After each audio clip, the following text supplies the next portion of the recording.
artistic colleagues. We're going to start something new today.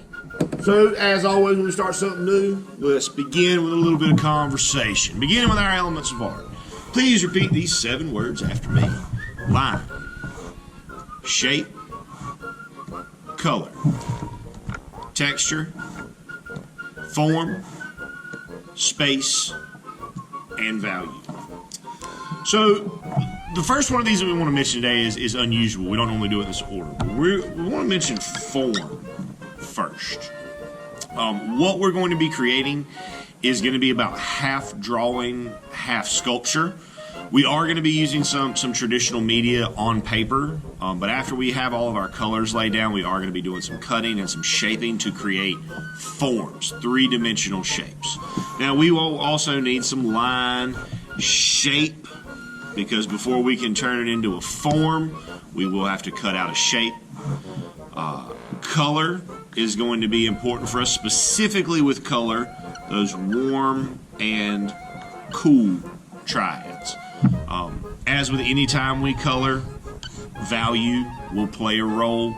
And while we will not create space in this sculptural work because we're not going to have a horizon line, we are going to color and cover everything with color.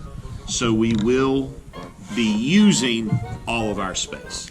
That being said, let's move on to the next topic of conversation. These being that next topic, of course, being our principles of design. Please repeat these 7 words after me. Balance, unity, pattern, rhythm, movement, emphasis, contrast. So because we are going to be keeping all of our cool colors in one part of the sculpture and all of our warm colors in another part, that is going to help to create some balance. Because we're limiting our use of colors will help us to create unity. And because we're putting these very hot, warm colors next to these darker, cool colors, it will also create contrast for us. We can say that we will have an emphasis because we will have at least one of these flowers that we're going to make that is much larger, I think, than the others. And then we'll have some smaller ones also floating across the surface. So before we get into discussing these different options that we might have for media today, I want us to take a look at the paintings that we're going to be emulating. So these are 3 examples from Monet's very, very long, very, very extensive series of water lily paintings. When we look at these, the big thing that we want to notice is the way that Monet uses color. He keeps these cool colors, these blues and purples and greens in the water surface, and he reserves these bright, warm colors, these pinks and reds and yellows and oranges, for the actual flowers. And what that does is it helps to further emphasize the emphasis by creating this large amount of contrast. And that's one of our goals here, is to use these warm and cool triads to help us to create contrast within the sculptural work. So laid out here before us, I have a veritable buffet of supplies. Now, keep in mind, you don't need all of these supplies. You will all need scissors, a pencil, some glue, and two half sheets of paper. These over here, though, the watercolors, pastels, crayons, I'm just going to kind of go through how you could use these various materials because some of us are at home, some of us are in the building, and we don't all have access to the same things. But keep in mind, scissors, we all need. Pencil, we all need. Glue, we all need. 2 half sheets of paper, we all need. Now, one of these half sheets of paper, we can set to the side. We want to start with just one of them because one of these is going to be our water. This is going to be our surface of our water that our water lilies are going to float on. So with this piece, we're going to use cool colors. So that's green, blue, and purple. And then let's move on into some media demos. Okay, so starting off with watercolors. Now, obviously, with watercolors, you will need some water, your paint, and a brush if that's what you're going to use. And with watercolors, we want to make sure that we always wet our paint before we try to paint anything. So we're going to put just a couple of drops in each of the colors that we're going to be using, blue, green, and purple, and we want to wash our brush in between. Now, oh, see there, I just made a mistake. Look at me, telling y'all not to do something, and then I turn around and do that very thing myself. Isn't that just how it goes? But either way, so with this, we don't want to start off with putting just paint on the page. We want to start off using our brush to just spread water. My water's a little bit dirty here. Ideally, yours, we would be using clean water. I just didn't feel like getting up to swab it out. We want to wet the whole page. Just like so.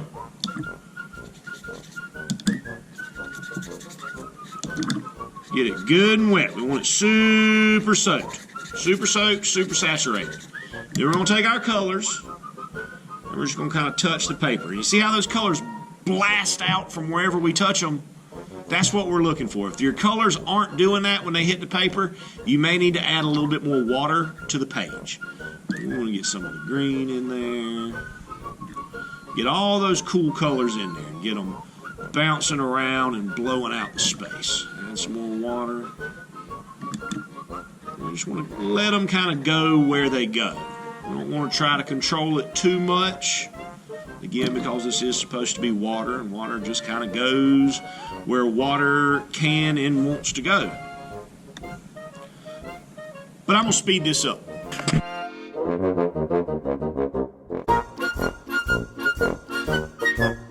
That's pretty much all there is to using the watercolor techniques for this. Now, if you're going to use that, and you're going to use it on both pieces, when you go to the other piece, you would need to do it on the front and the back with your warm triad, the red, yellow, orange. But for now, that's it for the watercolor. So let's move on to our next media. So the next one on our list of things to look at are the soft pastels. Now with these, this is a very, very messy media. That's okay. So what it means is that if you're going to use that for this, it'll need to be sealed. You'll need to get your adult to spray it with some hairspray or something before we move on to the next step. So again, same colors, same cool triad. So blue, green, purple. And with these, we're still going to color the whole thing, but with these, what we want to do is put some down, and color a space, and put one of your other colors in there. Now you're going to notice there's a lot of dust on the paper. Don't wipe that off. Just leave it on the page. It's purple. It's purple here. A little bit more blue. So we're not being particularly neat with this first step. We just kind of want to get it covered as quickly as we can. So I'm going to do that real fast. About using pastels for this is the way that we can, once we have them on the page, we can blend these colors together. So what we do is we just want to take one, maybe two fingers, definitely not our whole hand, and we just want to rub, always in the same direction. And when we do that, those colors, a couple things will happen. One, our colors will mix and blend together, but it will also push that media all the way across the page so that it's totally covering all the white spots, as well as smoothing out our texture a little bit, making our surface a little bit smoother, a little bit more uniform, all the way across. So that's option number 2. Let's take a look at option number 3. So option number 3, and this is probably what most of us here in the building are going to be doing, is to use crayons. So there is no special trick or technique to doing this part of it. We just want to make sure we cover the whole entire page. So again, pretty basic, pretty simple for the crayons on the water. Now, on our second piece of paper, whichever media you chose, or whichever media you happen to be working with, you're going to do the same thing to the other piece of paper. The difference is that instead of using a cool triad, we're going to use a warm triad, which would be the red, yellow, and orange. And with this warm triad, we need to put it on the front and the back of our paper, just like this. Okay, so here I've got my warm colored piece, and remember with this piece, it needs to be front and back. So with that done, we're ready to start creating some petals. So we're gonna need those scissors, and we're gonna need that glue. So, with this, what we want to do is we want to start off by cutting the strip. Cutting the piece all the way down.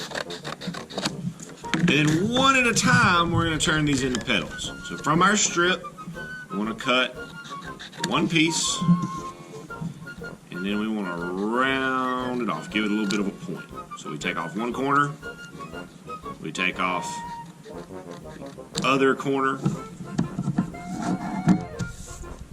we take our cool colored piece, fold a little tab so we've got somewhere to glue. And we want to just kind of very gently roll this other bit around our finger. I'll take my glue stick, put some glue on there, glue that down. Now, when I glue my next one, we'll cut another one. And again, take it off to make the shape of my petal.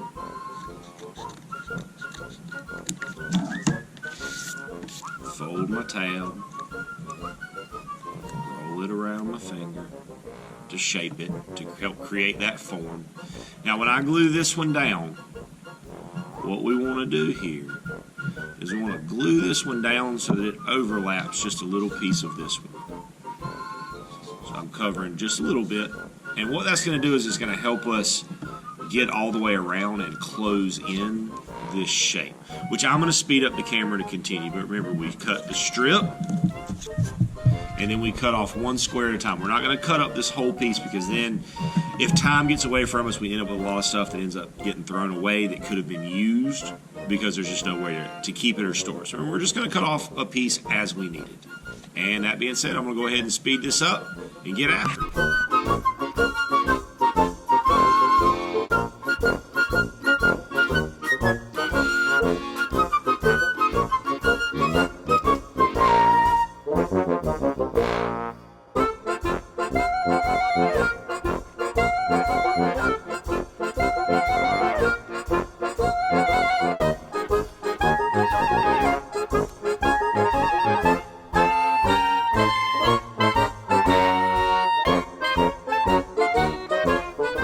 So at this point, we are almost done with our water lily. Now we still have this piece here in the middle where we're not really going to be able to fit any more petals. So what we want to do there is create some stamen and anther.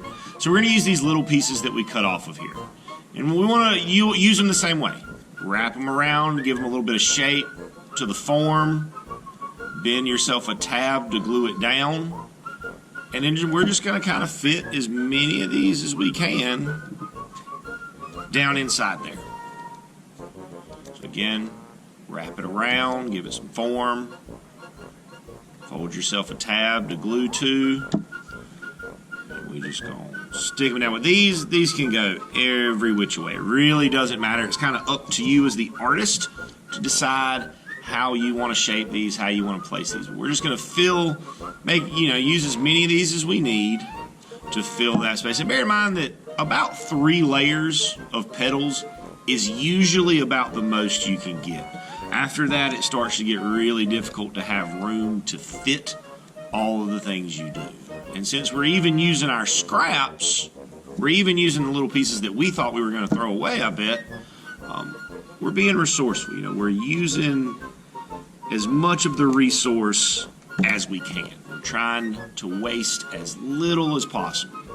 With that being said, I'm going to go ahead and speed the camera back up while I go through the middle of my flower, and I will talk to you guys in just a moment. And here we have our completed water lily. We have our contrast that we're creating by having the cool colored background and the warm colored flower. We have an emphasis, that being this, very large water lily floating across this water surface. And we've got form. We've got this beautiful 3-dimensional flower that lifts up and raises off of our paper. I I hope y'all's water lilies are as beautiful as I think mine is. Can't wait to see your results. Good luck to you, and as always, my friends, happy arting.